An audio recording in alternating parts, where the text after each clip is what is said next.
for adult humans. Now, you're famous, Dr. Chaffee, for saying that plants are trying to kill you. Mm-hmm.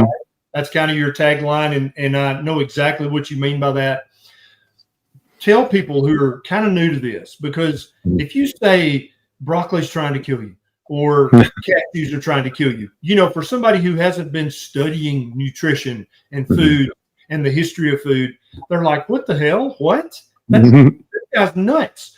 Go into that a little bit. What you mean by that, and maybe give us a few examples of things that we're taught that are kind of non-toxic and not a problem. They can actually be quite a problem.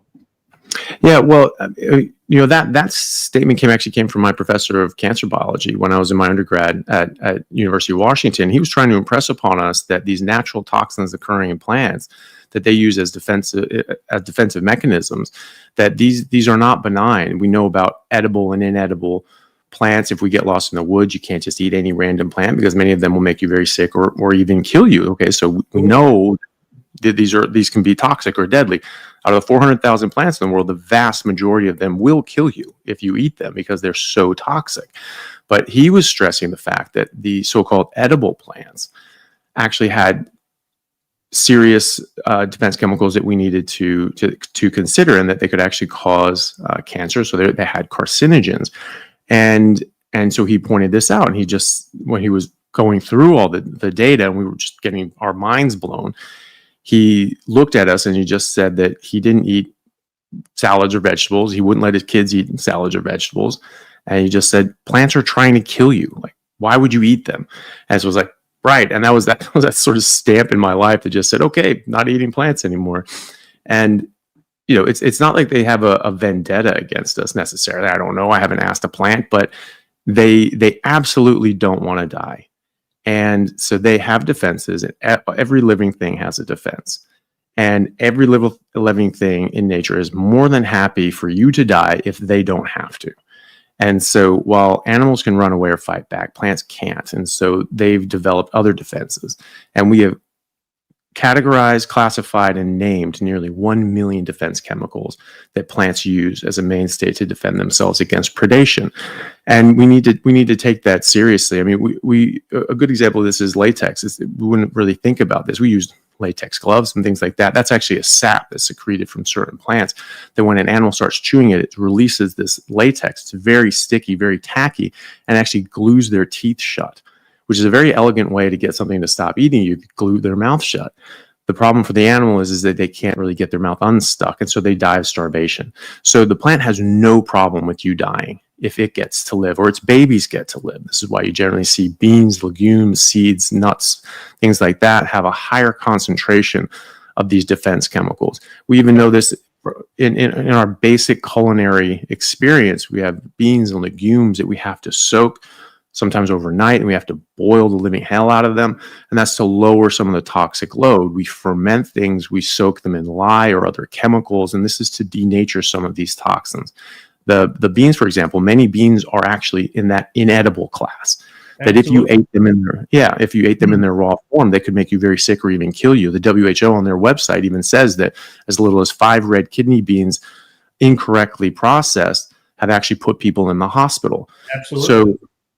So these things can be quite toxic. Now, what about when we do ferment them? What about when we do cook them or boil them? Does that get rid of all toxins? Unfortunately, no, it doesn't. And so you have a small amount of these lectins or oxalates or tannins or phytates or saponins, etc., that are cyanogenic glycosides, and that will remain in the plant and can actually cause harm.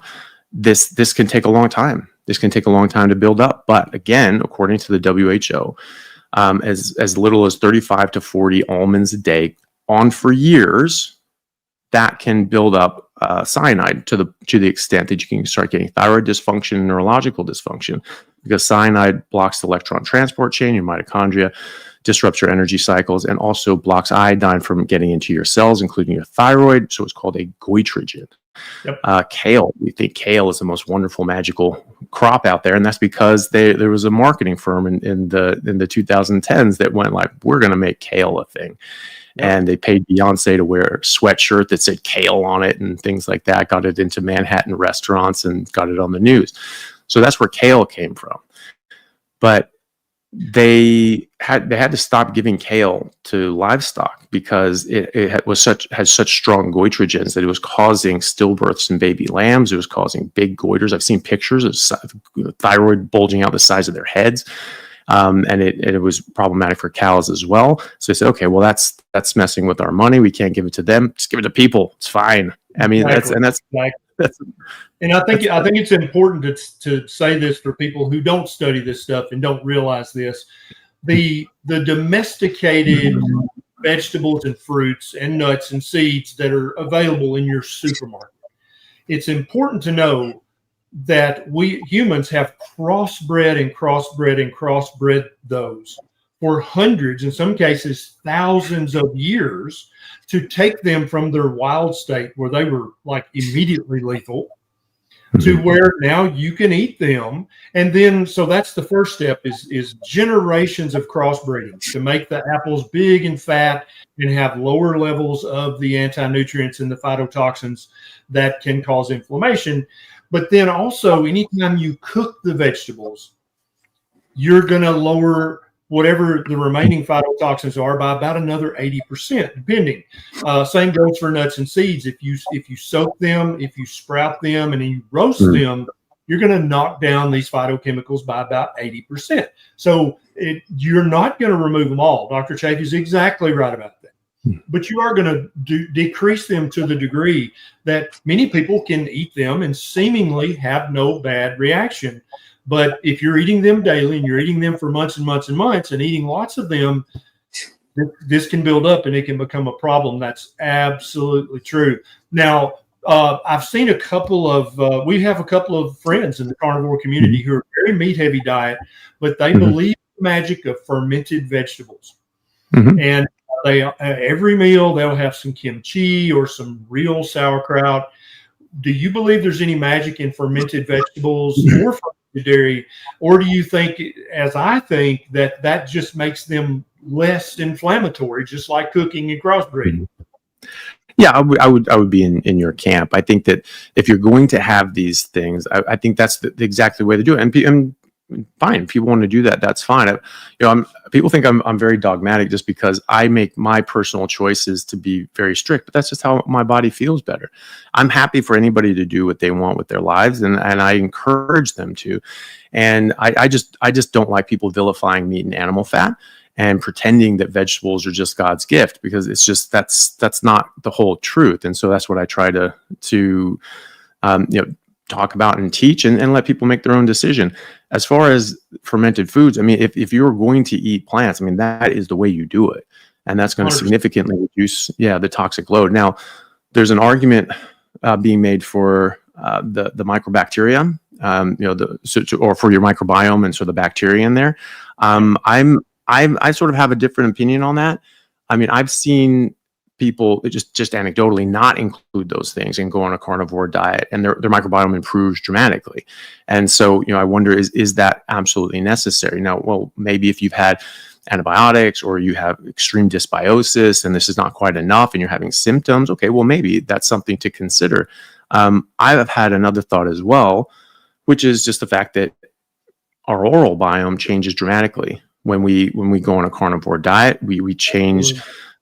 We change our diet. We change what the bacteria can eat. All of a sudden, we don't have the bacteria that rot our teeth and show up in plaques and GBMs. So there's a study that looked at GBMs, and 89% of them had some of these oral bacteria, that these dysbiotic sort of bacteria that we get in the mouth when we eat carbohydrates and sugar.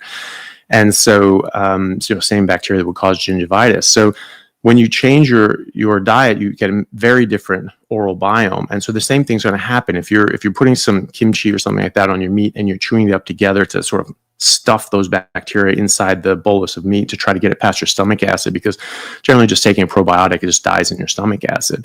So you have to eat it with food. but that's what's happening in your mouth at the same time. You're getting bacteria in your mouth, and that's getting in your food. So I think that's going to be seeding your microbiome as well. And I think that's probably why people that go onto a carnivore diet actually see their microbiome change pretty dramatically, and all of a sudden get new species of bacteria that are very beneficial. I would imagine that that's the case, and so I think that you have a mouthful of probiotics all the time that carry that burden. Absolutely. Yeah, absolutely. And the probiotic, the microbacterium thing, I think the microbiome is very important, but I think currently we understand about 1% of everything we need to know about it. I don't think we know enough about it to really have an opinion at all. It might be that fermented vegetables give you some benefit of some bacteria, but I think the vast majority of the benefit from kimchi and other fermented vegetables is just that you fermented them and thus lowered the phytochemical content significantly. All right. What about this? Now let's talk. Go ahead. Sorry. Go ahead, Doctor. If real quick, just on your point about how we basically know about 1% of the microbiome, I totally agree with you, and I have some personal insight on that too, because I work with an intensivist here in Australia, who actually his main sort of career focus is he studies the microbiome, and so he has well over 200 peer-reviewed studies and papers in the literature on the microbiome specifically. And I was picking his brain a few years ago about the microbiome, and he basically said, once we figure out exactly how these things work and how they influence the body, and which ones do what, and how we can manipulate different species to get what we want, I think that's going to be a huge step forward in advancement in human medicine and our concept of disease. Translating that, we have no idea. Uh-oh. That's going to be. There you are. Okay, go ahead. Oh, sorry. I think I cut off. Oh, you're back now. Oh, okay. So what he said, I was picking his brain about the microbiome, and he basically said, once we figure out, what these bacteria do and how they influence the body, and what sort of balance does what, and how we can manipulate that microbiome to get the bacteria that we want, that's going to be a huge step forward for the advancement of medicine and disease. And so translating that basically means we have no idea what's going on with the microbiome. We have no idea how this affects our body, and we have no idea how to manipulate those bacteria. But once we do, that's going to be a big day. And so I think I totally agree. And I think you would probably agree that people spend thousands of dollars on probiotics and on microbiome testing and on supplements that are supposed to tweak your microbiome, encourage this bacteria, discourage that bacteria. I think that that's a complete and utter waste of money currently, because we don't know enough to even know which bacteria to encourage or discourage. But I love your concept. We know that the appendix is a kind of a library of bacteria, but I love your thought that your oral microbiome is probably also another repository for bacteria. And we know that there are billions of bacteria in the human mouth, and you want the right ones, not the wrong ones. And if anybody watching this, if you're not eating a meat-heavy diet and you currently have bad gingivitis or periodontitis, you need 90 days of carnivore. I promise you that'll go completely away. It'll completely senesce. It'll just go into remission. I've seen that so many thousands of times, it doesn't even surprise me anymore with the carnivore diet. What about pork and chicken, Dr. Chaffee? We need to talk about this. This is very controversial. There are carnivore purists out there that say if you don't eat ruminant meat only, that you will die and you will not go to heaven. You'll go to the other place. What are your thoughts on pork, on chicken, on fish, and other meats besides ruminant meat, which would be beef, sheep, goat, and reindeer, depending on where you live in the world? Look, I think all meat is great. I think it's all going to provide extremely healthy and essential nutrients. I mean, we can talk about how that stacks out on which one's better and gives a better nutrient profile. But I think people should just eat the meat that they enjoy, that makes them feel the best, and that they can afford, and especially get enough fat. I mean, if you're focusing on skinless chicken breast, you're probably not going to be getting the nutrients that you need from fat and things like that. But as long as you're getting enough fat and you're getting those basic nutrients, eat whatever meat that you enjoy. Any meat is better than all plants, because every piece of meat is beneficial. net positive, and every plant has some of these toxins that can sort of hold you back, or they have anti-nutrients that are going to block out the vitamins and minerals, or bind up their nutrients in ways that we can't access. So so eat whatever meat that you want. Now, if someone has a particular issue like autoimmunity, I do find that in those instances, they can do better with ruminant meat. I feel better with ruminant meat. That's just what I like to do. So that's what I get. But if someone likes chicken or pork, go for it. I mean, I guess you could sort of get into the nitty gritty and think about soy and corn-fed, feedlot intensive sort of pork and things like that have a higher level of linoleic acid in the fat and so forth. But at the same time, if that's what you have access to and that's what you can afford, that's what you should get. No, I totally agree.